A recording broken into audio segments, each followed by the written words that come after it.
Assalamualaikum warahmatullahi wabarakatuh. Kembali lagi dengan saya di channel Memang Nasib. Semoga kita diberikan kesehatan dan umur panjang oleh Allah Subhanahu wa Ta'ala. Jadi kali ini kita akan mengisahkan sebuah tukang pemandi jenazah. Ratna adalah gadis tangguh yang terpaksa menjadi tukang pemandi jenazah karena himpitan ekonomi. Di saat Ratna melakukan tugas yang mulia, banyak kejadian aneh dan ganjil dari jenazah yang dimandikannya. Bagaimana kisah Ratna? Yuk ikuti terus kisah Ratna sampai akhir. Jangan lupa untuk komen dan tekan tombol like dan subscribe. Ratna adalah gadis muda yang tangguh. Sedari kecil dia selalu diajak ibunya yang bernama Ratmi untuk memandikan jenazah warga desa yang meninggal. Ratna tahu betul bagaimana cara memandikan jenazah yang benar dari ibunya. Hari ini, tepat di hari ulang tahunnya, ke-21 tahun, Ratna harus menelan pil pahit karena kehilangan ibu tercintanya yang selama ini menemaninya. Meskipun dalam ekonomi yang pas-pasan, sebelum ibunya meninggal, Ratmi berpesan kepada Ratna untuk meneruskan pekerjaannya menjadi seorang pemandi jenazah. Meskipun awalnya Ratna enggan menjadi pemandi jenazah, tetapi Ratna tetap mengiyakan permintaan ibunya. Karena mengingat ekonomi yang menghimpit, apapun akan dilakukan, bahkan menjadi pemandi jenazah yang dibayar seikhlasnya, tapi merupakan pekerjaan mulia. 1 minggu setelah kehilangan ibu, Ratna diminta oleh warga untuk memandikan jenazah seorang ibu muda yang baru saja melahirkan. Tanpa banyak bertanya, Ratna langsung mengiyakan permintaan itu. Ratna segera melangkahkan kakinya menuju rumah duka. Di sana sudah ada banyak pelayat yang datang untuk membantu. Terdengar isak tangis dari keluarga dan juga suara tangis bayi yang baru saja ditinggal ibunya meninggal. Terdengar begitu menyayat hati. Bayi itu terus saja menangis meskipun dalam dekapan sang nenek. Ratna mendengar itu merasa iba. Setelahnya Ratna bergegas menyiapkan semua peralatan untuk memandikan jenazah. Ratna cukup cekatan, mengingat sedari umur 7 tahun, sudah menemani ibunya memandikan jenazah.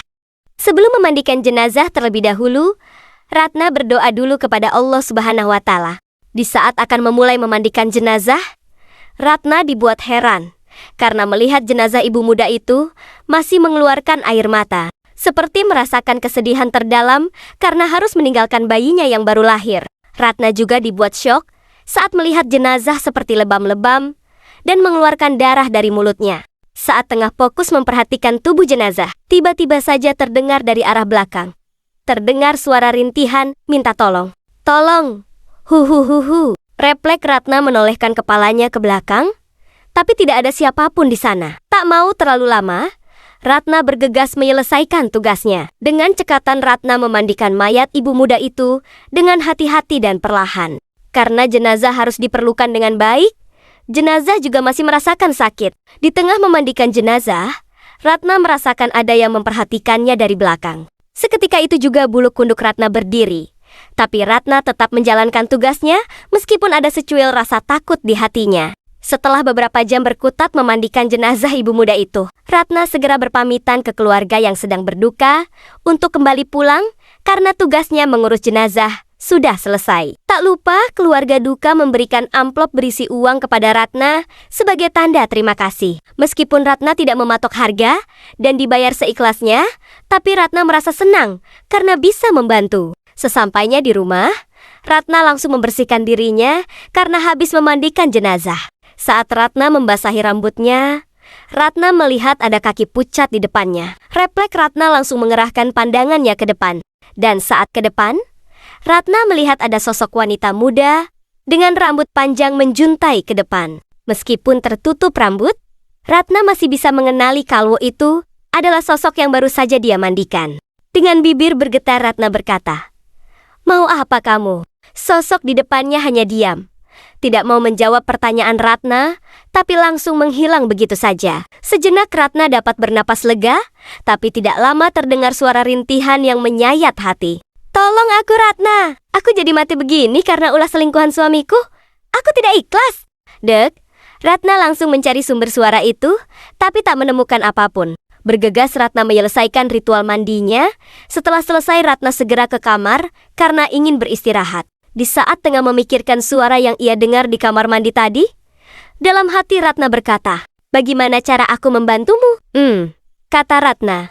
Saat itu mata Ratna terasa berat. Ratna langsung tidur karena merasa lelah juga.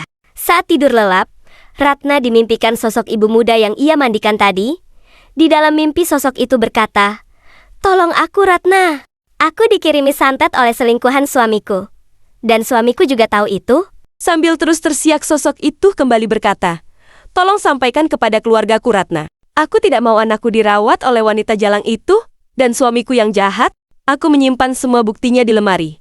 Tolong berikan pada keluargaku Ratna." Setelah mengatakan itu, tiba-tiba sosok itu menghilang. Dan seketika Ratna terbangun dengan napas yang tersengal-sengal, seperti habis lari ratusan meter, dan keringat bercucuran di dahinya. Apa mimpiku tadi benar ya? Kalau beneran, berarti aku harus menyampaikan pesan itu. Segera sungguh malang nasib wanita itu, gumam Ratna. Ratna segera beranjak ke tempat tidur, lalu berganti bajunya terlebih dahulu. Setelahnya, pergi ke rumah wanita itu. Sampainya di rumah duka, Ratna mencoba berbicara kepada ayah wanita itu, karena tidak mungkin Ratna berbicara kepada suami wanita itu. "Assalamualaikum, permisi Pak Rohim. Saya ingin berbicara sebentar. Ada yang ingin saya sampaikan kepada tentang anak Bapak, Lasmi," ucap Ratna ke Pak Rohim yang tengah duduk santai di teras rumah. "Waalaikumsalam. Loh nak, Ratna silahkan masuk nak," sahut Pak Rohim.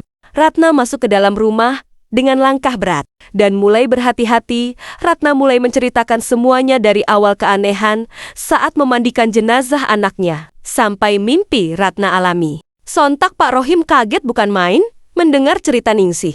Dengan wajah marah, Pak Rohim berkata, "Sebenarnya, saya sudah curiga suami Lasmi, tapi saya tidak mempunyai bukti apapun nak. Sekarang mari kita cek lemari Lasmi," ajak Pak Rohim. "Baik Pak, lebih cepat lebih baik diselesaikan, supaya almarhumah bisa tenang," jawab Ratna. Dengan langkah berat, mereka menuju sebuah kamar yang di sana terdapat lemari yang diceritakan Lasmi. Seketika mata Pak Rohim terbelak saat mendapati sebuah bukti. Ada satu map dan satu HP yang berisi semua bukti perselingkuhan suami Lasmi. Pak Rohim sontak kaget dan ada rasa marah yang tak bertahan.